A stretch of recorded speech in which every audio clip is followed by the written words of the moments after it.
Hey, what's up guys? So today I'm going to be showing some of the first few flights of my newly built FPV quad. It's a 4S build. I ran into a few issues throughout the process, but overall I was really happy to get some experience and also get some interesting footage. I'll also be showing off my portable solar charging setup for Lipo batteries, which I'm really happy with. So yeah, enjoy! Just to give an overview of this build, it basically follows Troncat FPVs. One of his budget build guides, but in the flight controller we have the Speedybee F405, and then in the back we have a Tbs 69. That's the a Crossfire receiver and a Tbs Unify VTX combined. On the front, I'm actually not sure which camera is this, but it's a Foxeer camera that I got from a friend. And then the rest of the parts all follow the guide that Troncat has. I have a shitty old 1600 4S on there. This antenna I got from Shenzhen, believe it or not. And yeah. Yeah, so I was pretty happy with this first flight. I was getting good video after fixing a broken antenna adapter. I also got the OSD working finally. And that for some reason was also not showing up, so I just had to reset the Betaflight preset, and it seemed to work now. However, I started to have issues with my Crossfire link actually, so basically the RF mode, which is that number next to the LQ on the OSD, kept dropping from 2 to 1, which basically means it's decreasing its packet frequency from 150 hertz to 50 hertz, and it does that when the connection is not good enough, which really shouldn't be happening when I'm only like 100 meters or so nearby. Oh, and also this next clip is kind of crazy. I was doing a flick for the first time, and I, as you can see, nearly hit that net there. So yeah, back to the Crossfire issue. It actually made me crash and failsafe 2 times. And I tried multiple things to try to fix it. The first thing I did was try to mess with the Crossfire settings a little bit. I eventually settled on turning off the dynamic power, so then I locked it at 250 milliwatts. That seemed to help a little bit. And I kept on the RF mode dynamic profile just so I could see in case it's switched from 2 to 1. And then as you can see, I also tried changing locations completely, first to this field shown here, and then later on to this school. And this change also seemed to help quite a bit. So there was probably some kind of interference or something at the original soccer field. Alright, now I can show off my charging setup again. And the main thing is I have this charger. I actually am not a huge fan of this. So what's nice, it has XT60 and 30 outputs, because I have some XT30 batteries, and it only goes up to 4S, which is, a little bit of a limitation. One thing I don't like is its current limits are really, like, it only lets you do 1, 2, I think 3 or 4 amps, or is it 5? I forgot. So it's not really flexible in what you can charge to and how fast you can charge, especially when you're only using 1 battery. Like, I would like to charge it at 1C exactly, but I have to charge it at 2 amps if I want it to go faster.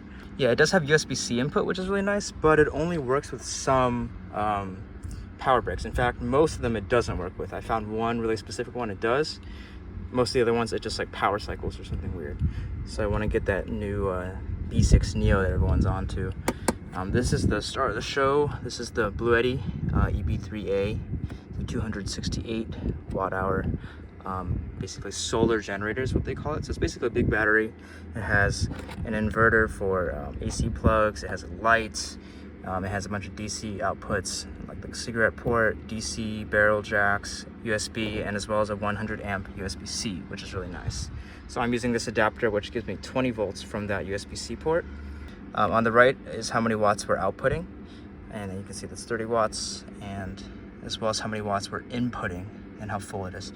The input is coming in through here. It's at 47 watts. Oh, we're getting some shadows on it, that's probably why. But yeah, so I have this 100 watt solar panel that's charging it up. It's pretty handy, it can fold right up. This is actually extremely durable because I did a stupid thing where I left it on top of my car, and I sort of tied it down but not really well, and then it actually fell off. But somehow it survived, so that's pretty cool. But yeah, that's my sort of Lipo charging setup. Ideally in the future I would get an ammo box and charge everything inside of that, but for now this is what I have. So yep. Oh, one more thing that's kind of cool about this, I have a DC barrel plugged into the output that's actually going to the car, but I have the car off, so the only thing powering the the 12-volt cigarette sort of circuit is this. I'd have to make sure not to keep this on while I have the actual car on. But now I have these fans here, which are being powered off that battery in the back. And the fans are just plugged into a cigarette port in the front. So yeah, kind of nice. All right, today's a new day. Got my little car here too to wait while my battery is charging. But I put on my old ass GoPro Hero 4, silver with a little 3D printed mount. This is I've already cracked the screen from a previous one of the first few flights, so I don't care about the GoPro that much. But I just want to see if I can get some cool footage. So yeah.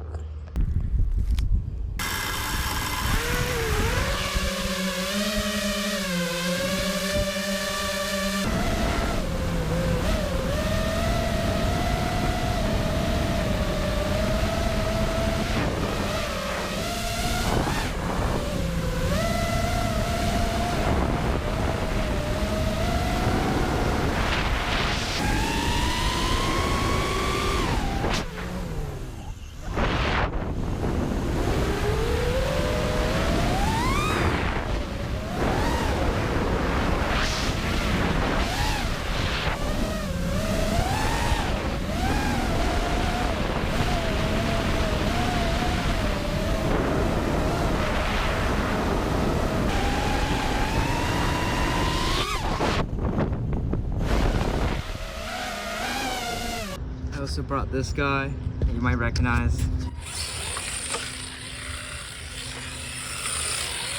Got new tires and are more grippy on concrete, which I like.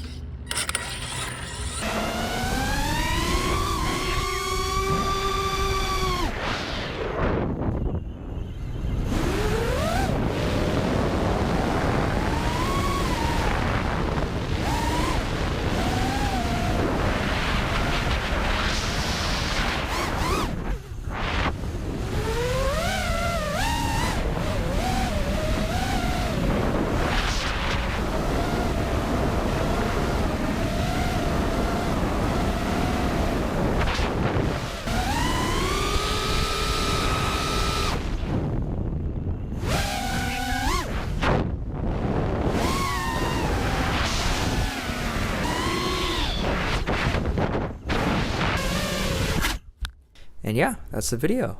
Thanks for watching. I apologize for the amateur flying and the sort of janky format of this. Hopefully next time it'll be a little better. So we'll see. Bye.